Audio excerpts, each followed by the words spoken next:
Hola a todos, bienvenidos a lo que es el segundo episodio de este podcast de Understeer y para ser precisos, a el segundo episodio de 0 a 100, la serie donde te contaremos distintas historias de empresas, personas, carreras o sucesos importantes de la cultura automotriz.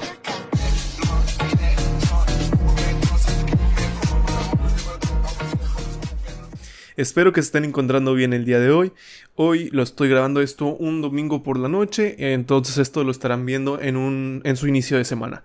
Espero que tengan una semana exitosa, que hayan disfrutado de su fin de semana, que hayan descansado, hecho sus hobbies. Y bueno, ¿de qué va a tratar el capítulo de hoy? Vamos directo al grano. Disciplinas del automovilismo en la pista. ¿Ok?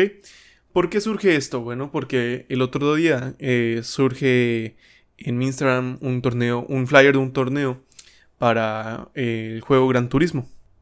Y le comento a mi hermano y me dice, ¿qué es Gran Turismo? Y le digo, pues un juego de carros. Y dice, no, o sea, pero ¿significa algo? Y yo, sí, pues los carros y, o sea, para las competencias y todo esto. Y me dijo, no sabía. Y me quedé pensando que, bueno, hay tantas categorías de automovilismo que la gente probablemente no las conozca, ¿no? Y es lo normal. Muchas veces nos confundimos, incluso yo a veces me confundo con qué categoría, etcétera. Y probablemente la más conocida sea la Fórmula 1, que se hizo popular de unos cuantos años para acá, que de hecho el día de hoy Lando Norris ganó su primer gran premio en su carrera. Fue una carrera interesante, cuanto menos. Bueno, regresando al tema, la Fórmula 1 es de las más populares, sino que la más popular. También los go-karts, que aunque mucha gente no lo sabe, son de competencia en realidad. Yo creo que ahorita el drift también se está haciendo bastante popular. Y bueno, los cuartos de milla, etcétera. Pero así a nivel general, yo creo que la Fórmula 1 y la NASCAR son las más conocidas. La NASCAR, bueno, yo creo que por ejemplo, el Rayo McQueen, ¿no? A lo mejor una persona que no le interesan los carros o etcétera, pero que vio la película de Rayo McQueen en su tiempo, la de Cars, la película de Cars en su tiempo, bueno, pues sabe que es la NASCAR, ¿no? Y la Fórmula 1, pues ahorita creo que es lo mainstream. Pero bueno, ¿por qué digo en la pista? Porque, bueno, lo dividí de esta manera para hacerlo más sencillo y yo creo que lo vamos a dividir en 2 episodios para poder extenderme un poquito más en cada explicación, en cada categoría y que no queden dudas. ¿Por qué en la pista? Bueno, porque tenemos, por ejemplo, los rallies que son fuera de la pista, que son en calles públicas y como tal no es en un circuito, sino en un camino. ¿A qué me refiero? Un circuito, bueno, es un circuito cerrado, ¿no? Por ejemplo, en NASCAR es un círculo, bueno, es un óvalo. Por ejemplo, tenemos, no sé, el circuito de la Ciudad de México, los Hermanos Rodríguez, que es un circuito completamente cerrado, que el inicio y la meta pues están básicamente en el mismo lugar, ¿no? En el mismo punto. Ahora tenemos los rallies, que son caminos abiertos, o sea, públicos en realidad, vías públicas, y que tienen el inicio en un punto y luego es un camino con curvas y todo esto, y termina en otra parte, llega a otra parte de la meta, ¿no? No es en el mismo lugar. Entonces, bueno, vamos a empezar y con las disciplinas del automovilismo en competencias en autódromo. Pero primero déjame contarte cómo se estructuran más o menos esas competencias. ¿A qué me refiero con estructurarse? Bueno, básicamente las carreras no solo suceden en un solo día. Se le llama fin de semana de carrera. Y por lo general llevan 2 o 3 días. O aunque no sean en varios días, por lo general se dividen en 3 tipos de sesiones. Y bueno, ahí te va el formato. Lo primero es la tanda de entrenamientos, luego la tanda de clasificación y después la carrera. Este es más o menos el formato que siguen todas las categorías de automovilismo alrededor del mundo. Primero la tanda de entrenamientos. ¿Para qué es la tanda de entrenamientos? Bueno, cada año, yo diría que incluso en cada circuito. Por ejemplo, imagínense, yo piloto en Fórmula 1, ¿no? Entonces tengo mi auto y digo, ok, voy voy a Mónaco, por ejemplo, vamos a poner el más conocido, vamos al circuito de Mónaco, pero probablemente yo traiga un auto diferente, aunque sea del mismo equipo, ponle tú que es el equipo, no sé, X, traigo el mismo carro del equipo X, pero el año pasado, bueno, era de tal manera y ahora es de tal manera el carro, tiene una diferencia, entonces ¿para qué es? Para adaptarte al carro, para ver qué tanto cambió y después para hacer un setup del carro. ¿Qué se refiere a un setup del carro? Si ustedes se fijan bien sobre todo en los Fórmula 1, les digo, las ruedas, por ejemplo, no están completamente rectas. Están, por así decirlo, chuecas. Vamos a decirlo de esa manera, aunque no es la correcta. ¿Pero por qué? Porque esto ayuda a tomar mejor las curvas. ¿Ok? Entonces se tiene que preparar la suspensión, la altura del vehículo, dependiendo si hay muchos baches en el circuito, como por ejemplo en Mónaco está bastante bacheado. Tienen que preparar la carga aerodinámica que va a llevar el vehículo, qué tan inclinado va a ir el alerón trasero, cómo va a ir el alerón delantero, qué tan duras van a ir las suspensiones para poder ir mejor por las curvas o qué tan suaves. Todo esto es lo que se hace en una tanda de entrenamientos, básicamente preparar el carro en cuanto a mecánica y tú también irte adaptando el carro al estilo de manejo de conducción que tiene según el setup. Vamos a ir después en otros capítulos hablando de eso, pero básicamente pues es eso, ¿no? Adaptarse tanto a la pista como al auto y preparar el auto para la pista. Luego viene la tanda de clasificación. A ver, ¿qué es la tanda de clasificación? La tanda de clasificación es para antes de la carrera. Tú dices cómo se deciden quién sale en primer lugar, quién en segundo, quién en tercero. Bueno, para eso sirve la clasificación. Por lo general, en la Fórmula 1, por ejemplo, hay 3 secciones en la clasificación. La Q1, la Q2 y la Q3. Pero básicamente en todos es lo mismo. Tú agarras, sales, haces la vuelta más rápida que puedas y marcas un tiempo, ¿no? ¿Cuánto tiempo hiciste en una vuelta? Ah, no, pues 1 minuto 5 segundos. Ah, bueno, entonces tú hiciste 1 minuto 5 segundos, pero ¿sabes qué? Hubo otro güey que hizo 1 minuto 4 segundos 5 décimas. O sea, fue 5 décimos más rápido que tú, entonces va a ir por delante de ti. Ah, pero hubo otro güey que hizo 1 minuto 6 segundos. Ah, bueno, ese güey va a ir detrás de ti.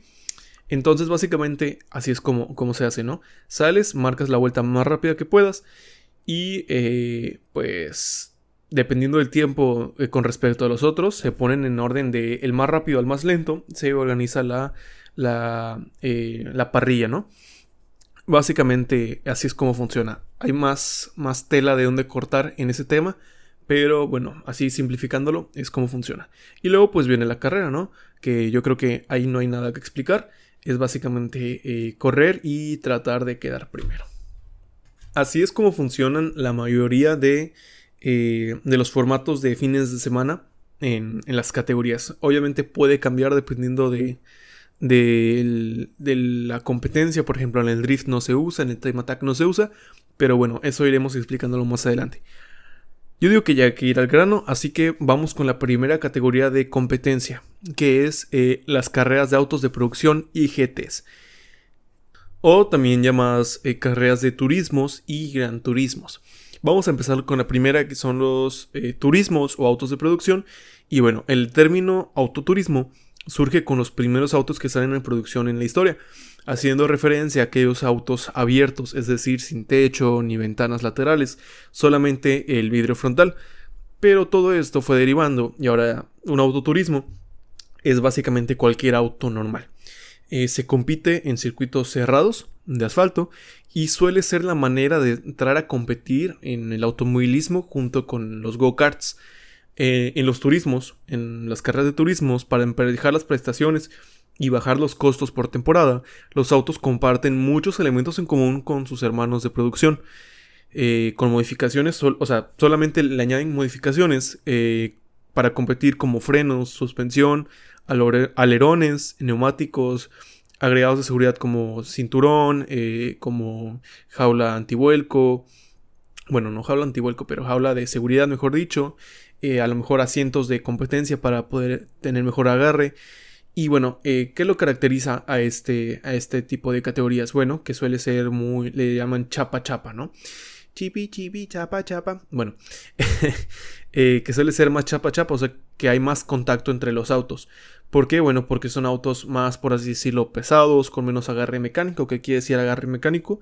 Bueno, básicamente que las ruedas tienen un límite de lo anchas que pueden ser, de lo ligero que puedes estar, etcétera, etcétera. Y varía la cantidad de modificaciones dependiendo del campeonato. Ahora, básicamente, te voy a poner un ejemplo de cómo sería hacer un auto para turismo. Imagínate, yo tengo un Volkswagen GTI, ¿no? Vamos a ponerle un Golf GTI. Entonces digo, oye, ¿sabes qué? Quiero empezar a competir.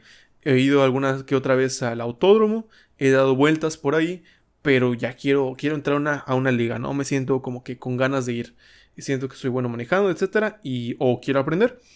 Bueno, consigues tus patrocinadores y lo que sea, y no te vas a comprar un carro nuevo. Dices, ok, voy a agarrar mi Volkswagen Golf GTI. ¿Qué es lo primero que tienes que hacer? Bueno, básicamente así de primeras, yo creo, es, ok, voy a comprar unos rines y neumáticos más grandes. ¿Para qué? Para que tengas mejor agarre en las curvas, más anchos también. Luego que una suspensión más dura, ¿por qué? Porque los autos normales de ciudad vienen con unas suspensiones suaves. ¿Para qué? Para que sean cómodos a la hora de manejar. Para que cuando pases por un tope no lo sientas directamente, sino que lo amortigue un poco. Para que los baches no vayas rebotando a diestra y siniestra, sino que amortigüe las caídas y los golpes. ¿Qué pasa con esto? Que a la hora de tomar las curvas, básicamente se le llama que el auto barquea. O sea, tú puedes sentir cómo se inclina el auto. En los carros de competencia, por así decirlo, son más incómodos. ¿Por qué? Porque las suspensiones son mucho más duras para que precisamente no tenga esa dinámica el auto, que a la hora de dar la curva no se incline tanto el auto, sino que se mantenga lo más estable posible, porque eso te da mejor agarre en las curvas. Entonces, eso sería lo primero. Neumáticos, rines y suspensión. Luego que, bueno, frenos también. ¿Por qué? Porque los frenos de ciudad son para un uso normalito, o sea, de que bueno, voy en la calle, freno, doy vuelta, paso el semáforo. Pero en una carrera, bueno, tienes que ir al máximo, ¿no? Vas a 120, 150, 180 en la recta y tienes que frenar en unos cuantos metros y luego girar y luego frenar fuerte otra vez en la siguiente curva y así vuelta con vuelta tienes que ir frenando, ¿no? Estas carreras son entre 20 y 30 minutos por lo general, a veces 40, dependiendo de la categoría. Y bueno, los neumáticos tienen que ser, para empezar, que aguanten el calor, ¿no? Que se va a generar en las frenadas. Que puedas usarlo durante toda la carrera y que no te vayan a fallar. Que sean grandes y que tengas buenos frenos para poder frenar fuerte y más al final, por así decirlo, y perder menos tiempo. Y pues seguros, ¿no? Porque imagínate que vas en la recta y te quedas sin frenos, te vas a estrellar contra la pared y vas a quedar como un mosco. Luego que sigue, básicamente aquí yo creo que lo que sigue es aligerar el auto. ¿Qué hacen? Bueno, sacan los asientos de atrás, por ejemplo, el de copiloto, quitan las alfombras, la insonorización de adentro, a lo mejor los plásticos de la consola central, algunas partes de la cajuela, o sea, de alfombras y todo eso. ¿Para qué? Para que el auto sea más ligero. Entonces, como tal, si te fijas, no he dicho una sola modificación del motor. ¿Por qué? Porque aquí se trata de hacerlo lo más barato posible, como decía hace rato, ¿no? Que sea un carro lo más apegado a un auto normal. Obviamente sí le vas a meter modificaciones, pero dependiendo de la categoría, el reglamento permite o impide hacer ciertas modificaciones dependiendo de lo que busque la organización, ¿no? Pausa para tomar agua.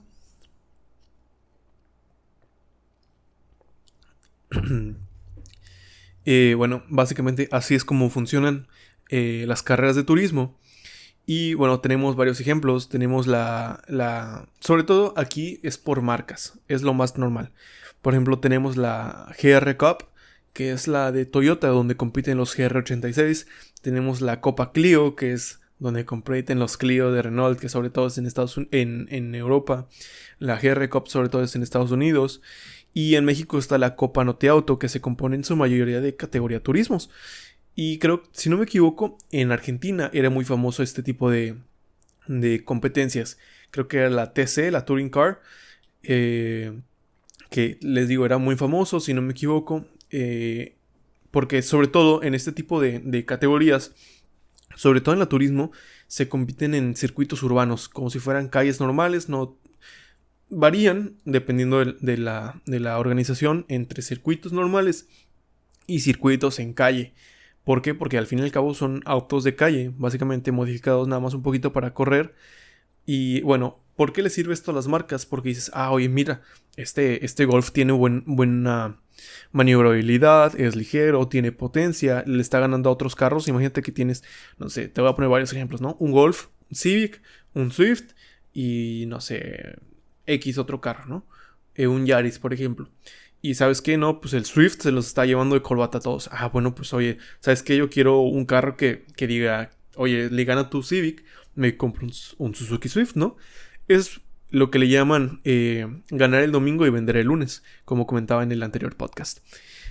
Bueno, pasamos a la siguiente categoría, que es la evolución básicamente, que es los grandes turismos o los GT, Gran Turismos o GT. Y bueno, a estas alturas de la historia, las empresas usan este término para lo que les conviene, básicamente, pero más o menos es la versión de mejor performance de un auto o también la versión de competencia. Les voy a poner un ejemplo para que quede más claro. Tenemos el Porsche 911, ¿no? Es el más común, el más conocido de los Porsches. Ahora, tenemos el Porsche 911 GT3. Este compite en la categoría llamada GT3. ¿Y por qué tenemos un coche que es GT3? Porque no nada más agarrar el Porsche 911 y meterlo a la competencia con sus modificaciones. Porque las organizaciones que organizan las carreras y los campeonatos te dicen, oye, ¿sabes qué? Puedes entrar a competir, pero si eres una marca privada, tienes que tener un auto de producción. Por ejemplo, bueno, vas a tener un Porsche 911. Bueno, mínimo tienes que producir, no sé, 5,000 carros. Iguales que los de competencia, básicamente iguales. Y nada más que cumplan las regulaciones para andar en la calle. ¿Por qué? Porque así abaratas los costos, ¿no? De investigación. Porque tienes que meter la investigación para que tu auto sea rápido.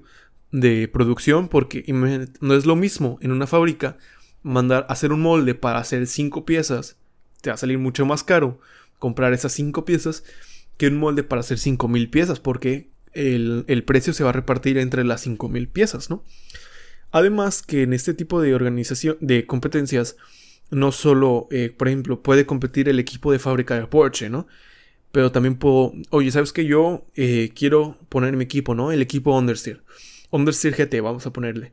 Entonces, yo compro un Porsche 911 GT3, lo modifico yo, o sea, sin ayuda de Porsche, solo con mi equipo de mecánicos, y entro a competir. Entonces es una manera de ayudar a los privados, por así decirlo, a los equipos privados, no de fábrica, a entrar a la competencia.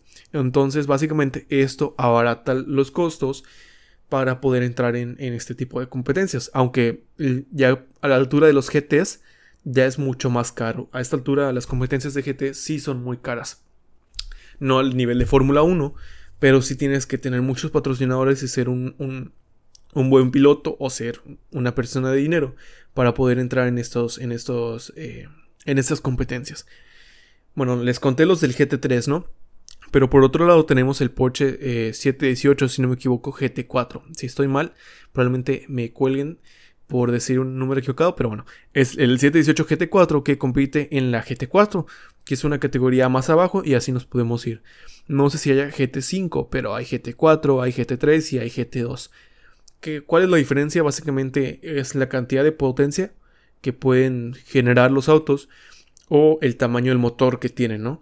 ¿A qué me refiero con el tamaño del motor? Por ejemplo, en mi casa hay un Gol, que es un motor 1.6 litros. Y luego, por ejemplo, puedes tener un Mustang, que es un motor 5.0 litros. Básicamente es el tamaño del motor. Y entre más grande el motor, por lo general, más caballos produce. Es una regla así general, ¿no? Para que entiendas un poco. Esta categoría es más famosa que las Copas Turismo, porque en las Copas Turismo pues son muy amateurs, entonces no hay tanto nivel, pero las Gran Turismos ahorita son más conocidas. Y bueno, son los autos de producción más rápidos que compiten. Ojo, de producción, ¿ok? Porque claramente puede haber autos más rápidos que estos, pero no son de producción. Son específicamente hechos para competir. Y no se venden. Estos sí se venden, son de producción. Como ejemplos tenemos la Super GT en Japón, que se divide en dos categorías, de hecho. Bueno, en dos divisiones, vamos a decirlo. La GT300 y la GT500. Que bueno, básicamente es el límite de caballos de potencia que pueden tener los autos en cada categoría, ¿no? Tenemos la Fanatec GT World Challenge, que es una competencia que se realiza tanto en Asia como en Oceanía, si no me equivoco, en Europa y aquí en América. De hecho, en Oceanía, sobre todo en Australia, es muy, muy querida la cultura automotriz.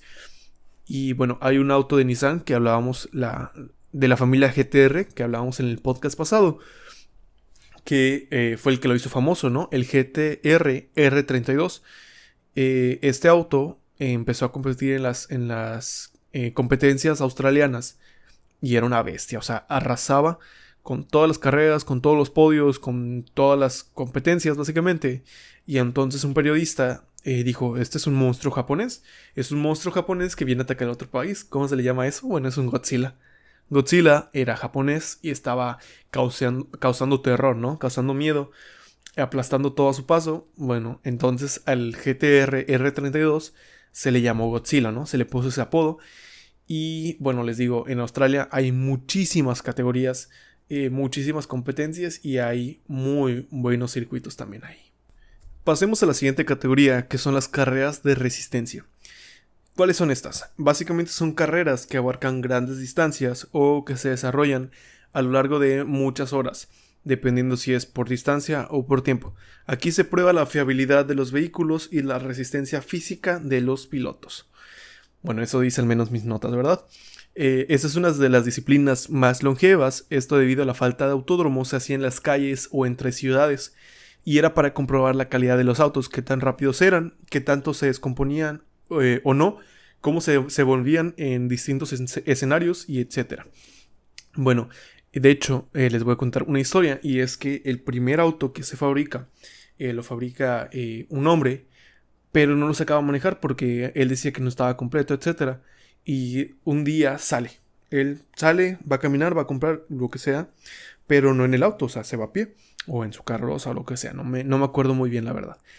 Entonces su esposa quería ir a visitar a su madre y dice, pues ahí está el carro el invento de mi esposo, pues vamos a agarrarlo. Entonces sale, él lo agarra, lo prende y viaja a otra ciudad en ese auto, que era el primer auto de la historia, si no me equivoco, y todavía no estaba refinado, era hecho por una sola persona, tampoco crean que era por una empresa como lo es hoy en día.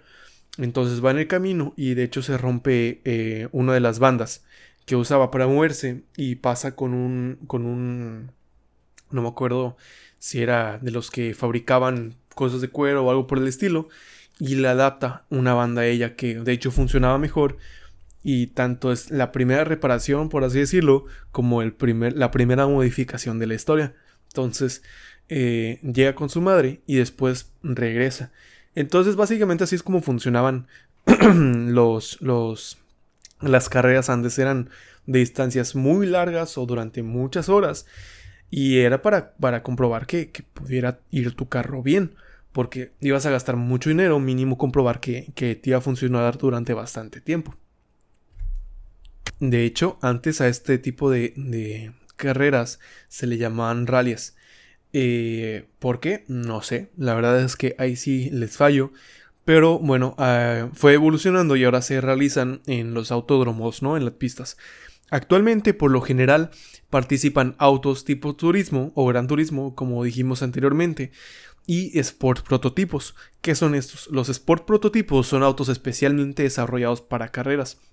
Y a diferencia de los monoplazas como los Fórmula 1, las ruedas no están descubiertas, o sea, tienen carrocería por encima, tienen una mayor libertad de diseño de motores y aerodinámica, y pueden ser por propulsión trasera, o sea que las ruedas de atrás son las que hacen que se mueva el auto, o también pueden ser de tracción a las 4 ruedas.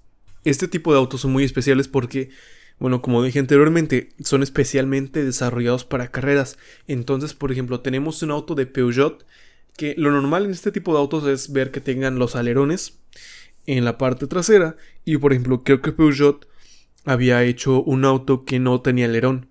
Funcionaba mediante otro tipo de aerodinámica, podemos decirle que es el efecto suelo. El alerón lo que hace es aprovechar el viento que viene por encima del auto y empujar el auto hacia abajo. ¿Qué hace el efecto suelo? Bueno, aprovechar el aire que viene de frente y pasarlo por debajo del auto, por el suelo, y en vez del alerón empujar el auto hacia abajo, es del suelo jalar el auto hacia abajo. Tiene sus ventajas y sus desventajas, dependiendo de del tipo de circuito en el que esté, pero bueno, no nos vamos a meter ahorita en tecnicismos. Pero bueno, básicamente esto es muy importante para las marcas. Por ejemplo, Toyota lleva dominando el WEC, que es el Campeonato Mundial de Resistencia. Lleva dominando el WEC durante como 4 o 5 años, si no me equivoco, y es una brutalidad. ¿Por qué les sirve esto a las marcas? Bueno, porque aquí desarrollan, de aquí empiezan a desarrollar sus frenos, por ejemplo, ¿no? Imagínate que tus frenos estén funcionando durante, no sé, 6, 8, 12, 24 horas en una carrera, que es donde más se le exige. Obviamente, a lo largo de la carrera se cambian los frenos, porque si no sería muy complicado, perderían mucho performance. Pero se le prueban materiales nuevos para hacer más ligero también el auto, motores que puedan funcionar durante 24 horas, también que sean eficientes de combustible para no tener que entrar a pits, los neumáticos. Entonces todo esto se le va añadiendo a su investigación para autos normales, ¿no? Entonces, de hecho, los Toyota, por ejemplo, son muy famosos por ser autos muy duraderos. Muchos dicen que pueden correr hasta sin aceite, ¿no? ¿Por qué? Porque básicamente todo se estudia aquí, ¿no? Entonces, por ejemplo, imagínate, este auto es 100 gramos más ligero que otro. Por ejemplo, ¿no? Un Toyota, 100 gramos más ligero que otro. A lo mejor solo ahorra, no sé, una centésima, ¿no? Por vuelta. Pero por vuelta. Y cada vuelta se hace en 1 minuto, 2 minutos. Ahora, extiende una vuelta en 24 horas. ¿Cuántas vueltas se dan en 24 horas? Y cuántas centésimas se ganan al final, ¿no? Entonces es importante irse a los detalles más mínimos en este tipo de competencias, en este tipo de autos, para que te duren toda la carrera y para que puedas sacar la ventaja que necesitas para este tipo de carreras. Las carreras más populares en la actualidad de esta disciplina son las 24 horas de Le Mans, que lleva, creo que acaba de cumplir 75 o 50 años, no me acuerdo. Dejen busco el dato antes de mentirles. Ya ven, les andaba mintiendo. Ni 75 ni 50 años, son 100 años los que cumplió el año pasado en 2023. Imagínense, una carrera que lleva 100 años haciéndose, o sea, es de las más reconocidas, aunque bueno, hay una opinión muy, no muy controversial, pero un poquito polémica, vamos a decirle, que es que muchos pilotos dicen que el circuito es muy aburrido, y sí, o sea, puede ser que se haya quedado anticuado. ¿Por qué? Porque son curvas que no son a lo mejor muy retadoras y luego una recta, bueno, antes era una recta larguísima donde se alcanzaban hasta 400 kilómetros por hora y ahora se le añadieron unas chicanas, ¿no? Para reducir sí, el nivel de accidentes, de posibilidad de un accidente que puede ocurrir al final de esta recta.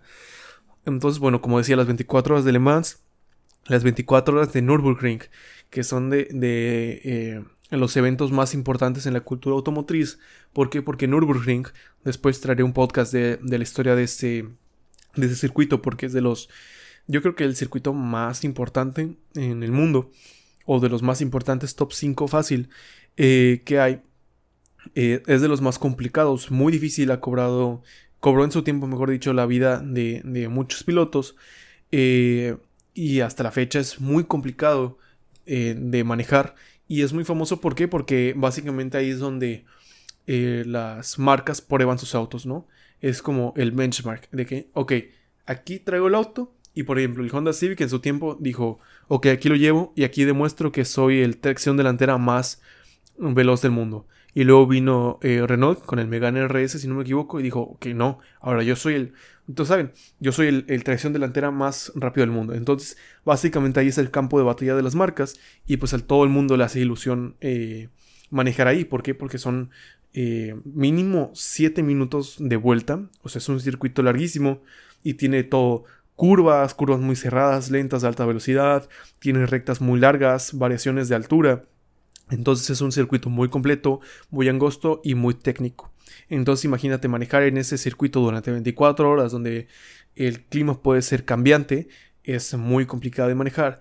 Y también lo que pasa es que alrededor de esta pista, bueno, de esta carrera, bueno, se hacen muchos conciertos, fiesta, etc. Al fin y al cabo es en Alemania, entonces la cerveza no ha de faltar. También las 24 horas de Daytona, que bueno, se realiza aquí, o sea, bueno, aquí no, pero aquí arriba, por así decirlo, en Estados Unidos. Y también en Estados Unidos es una de las competencias más grandes, de los eventos más grandes del año en cuestión de automovilismo. Y de hecho, hace un par de meses estaba leyendo el libro de Adrian Newey de cómo construir un auto.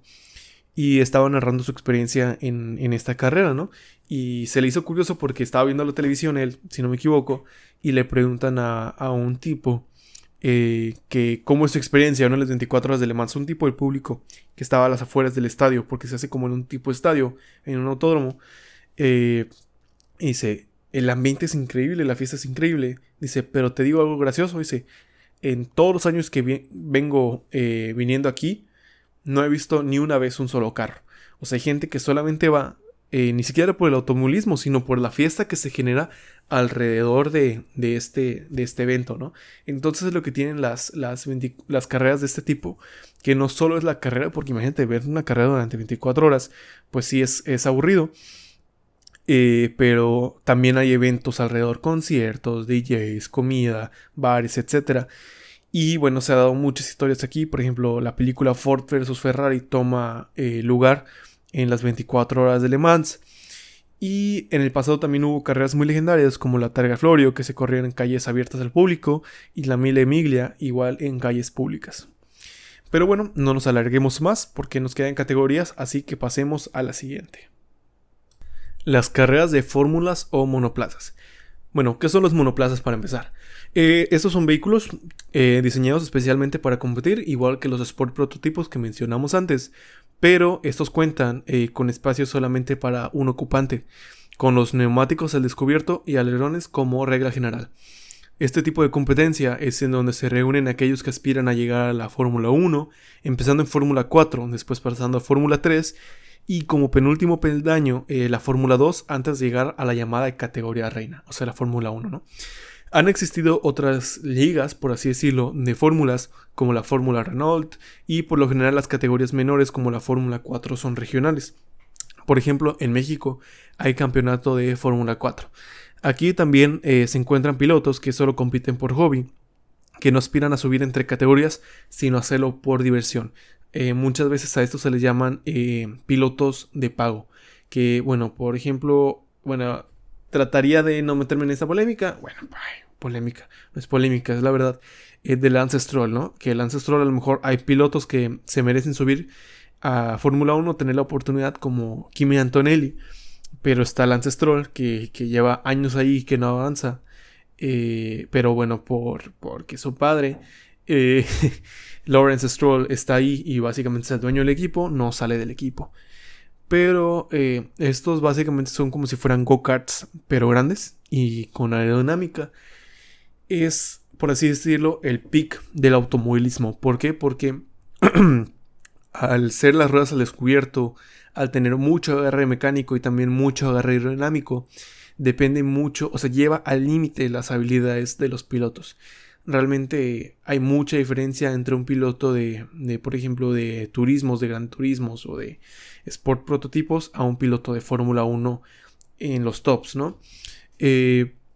¿Por qué? Porque son muy sensibles tanto a la agregación de los neumáticos, a los cambios de viento, a los cambios de temperatura, todo esto. O sea, realmente la gente que cree que podría manejar un Fórmula 1 no tiene ni idea.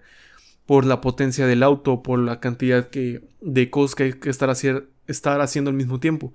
Ya sea el balance de frenos, el repartimiento el diferencial, de cómo funciona, los diferentes mapas de motor para, dependiendo del movimiento de la carrera, si quiere más potencia, si quiere menos potencia, si tiene que hacer una frenada más fuerte, si quiere ir con un poquito más de velocidad punta, con más aceleración. Todo eso lo van modificando ellos desde el mismo monoplaza, ¿no? Desde el mismo cockpit. De hecho hay un video, no me acuerdo si es de Carlos Sainz o de Checo Pérez, con este Juca, el youtuber mexicano, donde explica cómo va modificando todo esto a lo largo de una carrera. También existen categorías como la IndyCar, que toma lugar en los Estados Unidos, y la Super Fórmula en Japón. Bueno, cada una de estas tiene sus propias regulaciones, pero básicamente es lo mismo, ¿no? Monoplazas con las ruedas al descubierto y alerones, tanto en la parte frontal como en la parte trasera. Bueno, creo que aquí no hay mucho más que añadir. La Fórmula 1 es de las categorías más conocidas, si no es que la más conocida. Así que bueno, pasemos a la siguiente, que apenas vamos a llegar a la mitad. Go-karts. Bueno, aquí es donde empiezan el camino los pilotos que aspiran a llegar a Fórmula 1 o que sus papás quieren que lleguen, como Jos Verstappen, ¿no? Bueno, yo creo que cualquiera ha visto go-karts. Por lo general hay mucha gente que hace sus go-karts, o bueno, no mucha gente, pero sí hay personas que fabrican los suyos con las medidas que quieran. Pero para competir sí hay regulaciones de tamaños, del tipo de chasis, de la dirección, de los neumáticos, del motor, etcétera, etcétera, etcétera. Hay marcas especializadas que se dedican a hacer go-karts y hay, bueno, no es tan barato como se cree competir en esto. O sea, no es de 100,000 pesos cada temporada, pero sí es más caro de lo que se podría llegar a pensar. Y hay un video en un canal que se llama Billy Cherokee, que bueno, él cuenta su experiencia con su go-kart, se compró un go-kart y cuenta los gastos que tuvo a lo largo de todo un año, ¿no? Esto en España. Hay diferentes tipos de go-karts porque hay diferentes categorías. Hay unos que son solo de una marcha, hay otros que tienen marchas, más potencia, que se les puede modificar el setup haciendo más ancho pues sí, la distancia entre las llantas lateralmente. Tienen su truco. No solo, es más allá de los go-karts que hay en las ferias, ¿no? Y bueno, son vehículos pequeños, relativamente baratos de fabricar, como dije, y mantener a comparación de otros tipos de autos de competencia. Y como digo, es donde entran desde chiquitos, desde los 4 o 5 años, a competir los niños que sus papás básicamente quieren que empiecen en el automovilismo, ¿no? Y bueno, yo creo que esto es lo más común que la gente use como un pasatiempo. Incluso diría que es más común conocer a alguien que maneje uno por hobby más que uno por competencia. Bueno, no hay más que añadir. Así que pasemos a la siguiente categoría, que es el rallycross. Este es muy interesante, a mí me gusta mucho y es una mezcla de rally común y las carreras pues comunes. El rally es conocido por competir en superficies no asfaltadas, aunque también lo hagan en algunas etapas sobre asfalto. Se suele hacer sobre lodo, bueno, no sobre lodo, pero sobre tierra, sobre grava, sobre nieve. Y bueno, es un tramo que se recorre de principio a final en cuestión del rally. Mientras que por el otro lado, en las carreras comunes como las de turismo que mencionamos, se compiten en una pista cerrada sobre asfalto. Bueno, en el rallycross se compite en una superficie mixta tanto de tierra como de asfalto en un circuito cerrado. Esta es una de las disciplinas donde más contacto hay, si no es que en la que más, debido al terreno cambiante y a la tendencia de los autos a derrapar para poder pasar más rápido por una curva. ¿Por qué digo esto? Porque bueno, tú en un rally bueno, digo, ¿sabes qué? Esto va a ser completamente de tierra, entonces pongo unas llantas y seteo el carro para que sea muy fácil de manejar sobre tierra. Pero aquí, como hay tanto tierra como asfalto, pues es más difícil de controlar en ambas o de setear para ambos tipos de terreno, ¿no? Entonces a lo mejor no es ni el 100% lo mejor para asfalto ni lo 100% mejor para tierra. Entonces se tiene que hacer un compromiso en ambas cosas, ¿no? Entonces, bueno, ¿cómo funciona? Aquí el primero que cruce la meta gana. Así de simple, con una carrera normal. Pero hay un detalle que es la Joker Lap o la vuelta comodín. ¿De qué se trata? Trata que en una sección específica de la pista existen dos caminos. En el que se toma en una vuelta normalmente, o sea, el circuito normal por así decirlo, y otro que es más lento de transitar, aunque no siempre es así. Es por ejemplo, en una curva, en vez de, por ejemplo, tomar la primera U que se encuentre, a lo mejor tienes que ir a una U que es más lejos, y bueno, esa sería la Joker Lap. Es una vuelta que la Joker Lap es la vuelta en la que usas esta sección alternativa y es necesario que cruces esa sección una vez por carrera. A veces hay penalización o algo por el estilo o no se cumple y tienes que cruzar 2 veces en una sola carrera esa vuelta, ¿no? Esa sección, perdón. Es muy interesante. Ahorita creo que ya se volvieron, no sé si eléctricos o híbridos, el Rallycross. Pero anteriormente era muy interesante de ver y de hecho si tienen la oportunidad hay un juego que se llama Dirt Rally 2.0 que se puede jugar con teclado y tiene su sección de Rallycross y es muy muy divertida de jugar. La siguiente categoría yo creo que es la disciplina también más popular junto a la Fórmula 1 hoy en día, sobre todo en personas que apenas entran en este mundillo del deporte motor, que es el drift, ¿no? Yo creo que es lo más vistoso tanto en la disciplina como tal de derrapar, como en los carros que participan, ¿no? Por las liveries que llevan, por las pinturas, los estampados, el diseño, todo eso. Es muy vistoso. Y bueno, ¿de qué trata? Básicamente se trata de hacer sobrevivir a un auto y mantener ese sobreviraje a lo largo de un cierto circuito. ¿Qué es un sobreviraje?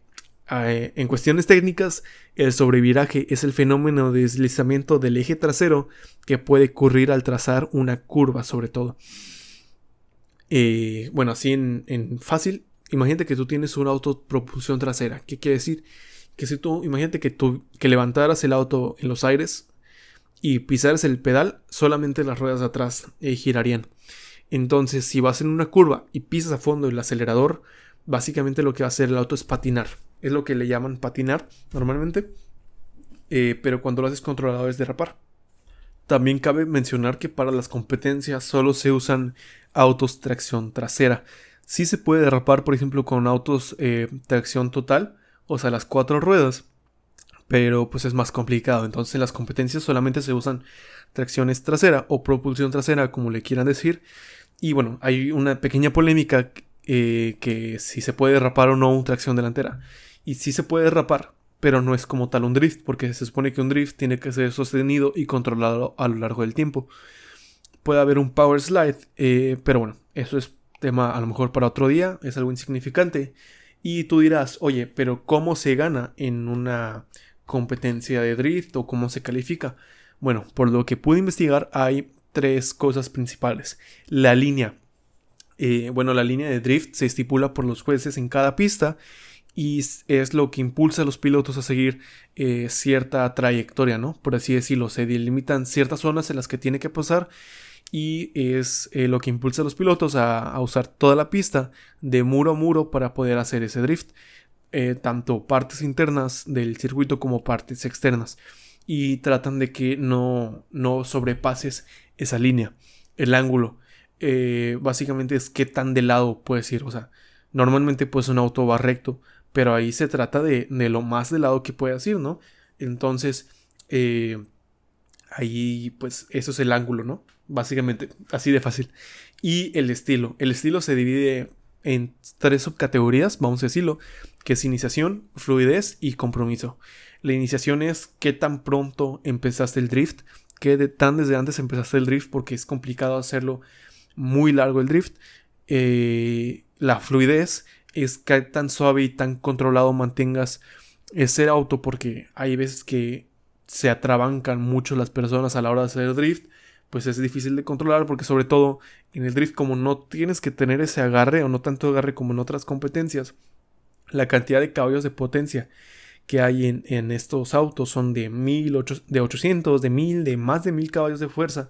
¿Por qué? Porque tienen que hacer patinar las llantas lo más posible para poder hacerlo driftear e ir a una buena velocidad, ¿no? Aquí no se busca el agarre, porque normalmente en autos que buscan mucho agarre no se comprometen a ir tanto a muchos caballos, porque básicamente las llantas no podrían pasar esa potencia, transmitir esa potencia al asfalto. Pero como en el drift no importa eso, bueno, se hacen muy potentes. Y también se busca el compromiso, que es, se califica con el paso, los acercamientos rápidos a las barreras y a los muros, que pasen a centímetros o milímetros, y la seguridad que demuestra el piloto a lo largo de la sesión. Pasemos a la siguiente categoría, es el Time Attack. Es una de mis categorías favoritas. Y bueno, ¿se acuerdan que al inicio les expliqué en qué consistía una tanda de clasificación? Que era tratar de hacer la vuelta más rápida que pudieran. Bueno, pues básicamente eso es el Time Attack. Este consiste en hacer la vuelta más rápida de tu categoría a lo largo de un tiempo marcado en un periodo de tiempo. Aquí es donde vemos los vehículos por lo general más modificados, visualmente a lo mejor creo yo, llevando a tope el motor, la suspensión, los frenos y la aerodinámica, todo para conseguir esa vuelta perfecta. Hay distintos formatos dependiendo de la competencia, algunos en donde solo se toman el mejor tiempo de todas las sesiones que hubo en el fin de semana. Por ejemplo, Si el viernes hubo una sesión de 1 hora, el sábado hubo una sesión de 1 hora y el domingo una sesión de 1 hora, bueno, se toma solamente el mejor tiempo de todo el fin de semana, o otros donde hacen un promedio del mejor tiempo de cada sesión. Depende de la organización. Ahí sí que varía. Y el truco ahí está en la preparación del auto, en el reparto de la frenada, en la altura del auto, el ajuste de la suspensión, la configuración de la aerodinámica, lo que se le llama la puesta a punto del auto, ¿no? El setearlo, como lo estaba diciendo, hacer el setup del auto. Bueno, hay distintas categorías, o por así decirlo, depende de la organización, como decía, también. Y sobre todo aquí es donde empieza la gente también o en turismos, o en go-karts, o aquí en Time Attack.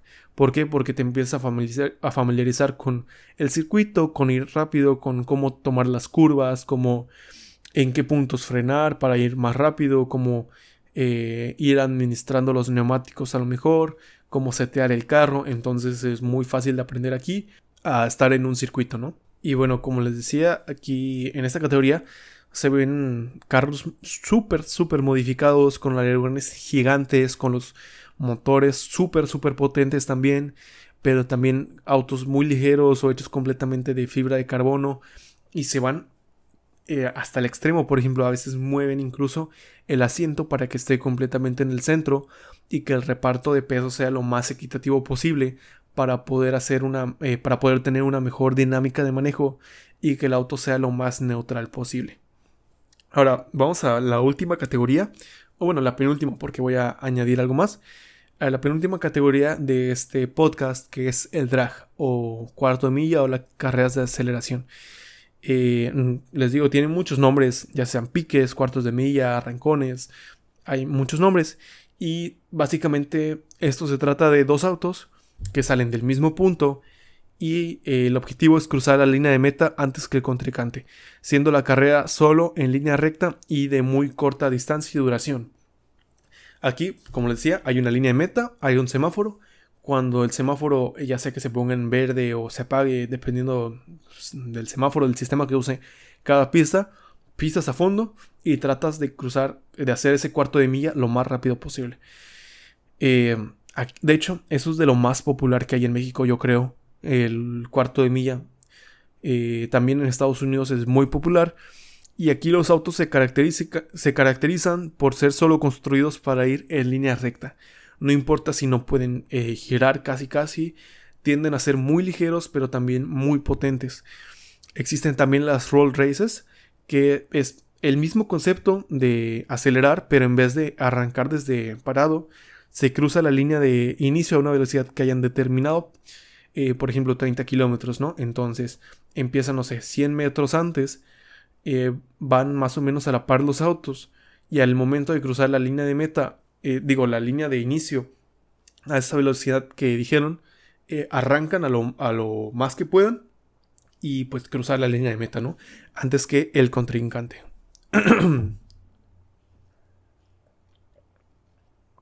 También existen los dragster, que son los vehículos especialmente hechos para este tipo de carreras. Son muy largos, con ruedas frontales muy pequeñas y unas ruedas traseras gigantes. Y que de hecho, si tú las ves, parecen que están desinfladas, porque sí lo están, pero a la hora de ellos aplicar el acelerador, con el giro se va inflando solas, por así decirlo. Es algo complicado de explicar, pero es algo muy bonito de ver. Y bueno, como curiosidad, el motor de este tipo de autos, los dragster, se reconstruye después de cada carrera, porque lleva tal esfuerzo que básicamente se joden, se descomponen, por así decirlo. Entonces se reconstruyen, lo hacen en media hora, 1 hora, y están listos para la próxima. Les digo, aquí en México es muy popular esta disciplina. Es donde empiezan, porque sobre todo empiezan en las calles, es lo más común. Pero como es barato hacer esta pista, no requiere mucho mantenimiento, son líneas rectas, y es a veces muy padre de ver. ¿Por qué? Porque a veces dices, mira, viene un Golf, un Civic contra, no sé, un Audi. ¿Por qué? Porque a lo mejor el Audi viene completamente stock y luego el Civic viene así tuneado, muy aligerado. Y dices, es como un David contra Goliat, ¿no? Entonces es muy popular verlo. Yo no soy fan, la verdad. Sé que a nivel más alto sí tienen su chiste cuando están en condiciones muy parejas.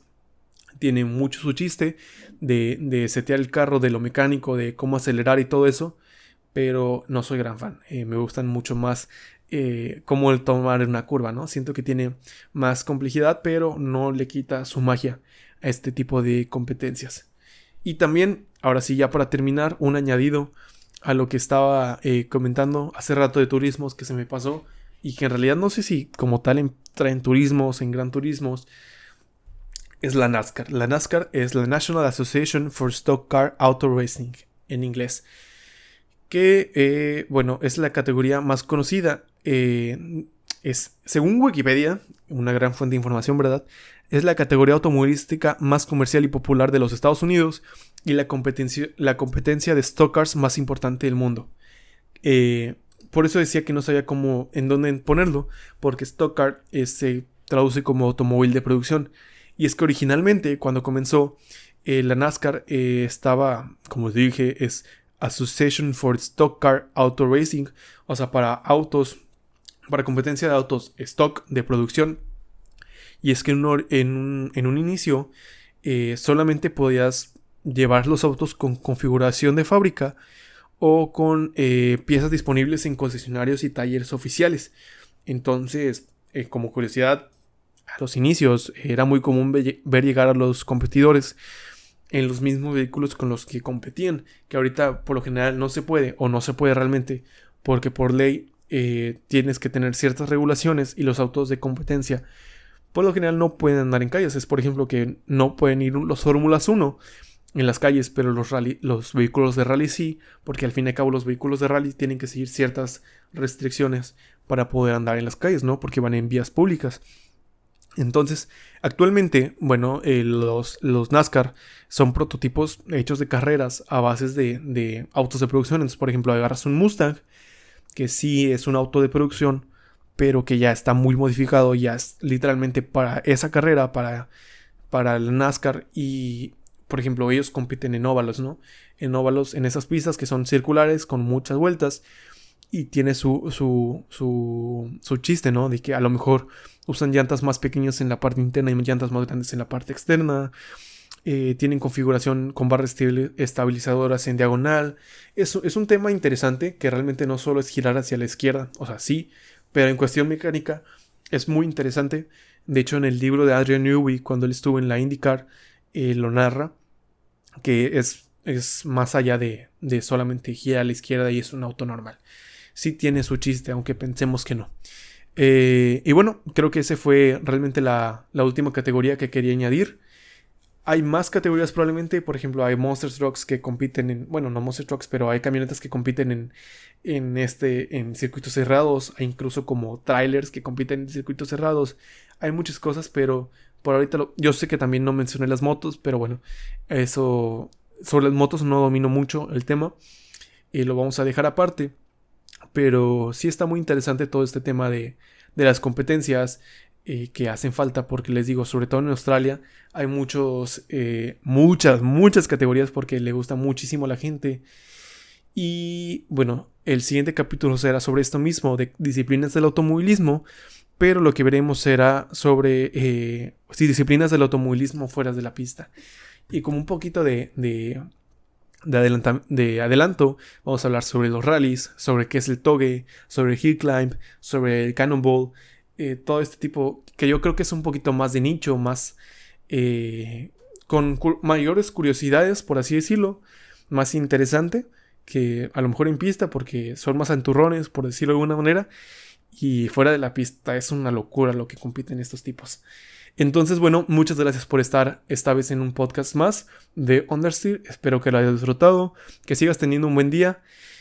Sigue en nuestra cuenta, nos puedes encontrar en Instagram como @under.5tier, TER. Es un poquito complicado, pero bueno, es básicamente es la forma de escribir Understeer, pero con un número, ¿no? Ya no está disponible Understeer. Y bueno, eso fue todo. Esto es Understeer y nos vemos en la próxima.